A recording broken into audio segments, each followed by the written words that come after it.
নমস্কার বন্ধুরা, আজ মকর সংক্রান্তি। তো সেই উপলক্ষে সব বাঙালি বাড়ির মতো আমার বাড়িতেও হচ্ছে পিঠে। তো আমি রাঁধবো সেরা পিঠে পাটিসাপটা।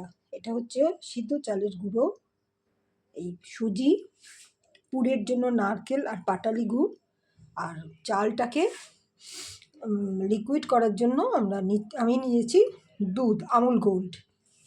চালটাকে গুলবো আমুল গোল্ড দিয়ে, আর কোনো রকম জলের ব্যবহার হবে না। পাটালি গুড়টা গলিয়েছি, এই যে এখন হয়ে গেছে, পুরো গলে গেছে। এবারে দিয়ে দেবো নারকেলটা গুড় বানানোর জন্য।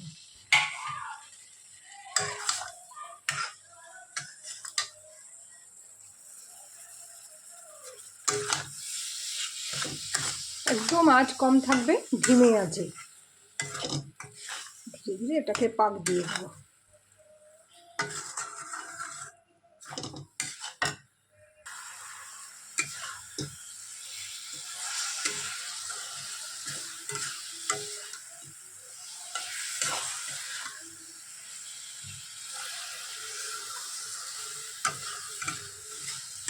যখন কড়ার নিচটা ধরে ধরে আসবে, তখন জানবো এই পাকটা পুরো হয়ে গেছে।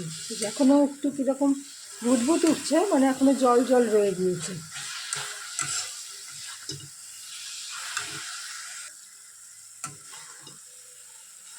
হয়ে গেছে, কড়াতে একদম লেগে লেগে গেছে, আর ওই যে বুদবুদ উঠছিল ওইটাও বন্ধ হয়ে গেছে। এখন এটাকে আমি নামিয়ে নেব, নিয়ে পুরটাকে তৈরি করে নেব। আঁচটাকে কী করতে হবে, বাড়িয়ে কমিয়ে তৈরি করতে হবে। যেমন এখন একদম কমানো আছে, যখন একটু জল বেরিয়ে গেছিলো তখন আমি একটু বাড়িয়ে দিয়েছিলাম। তো হয়ে গেছে পুর।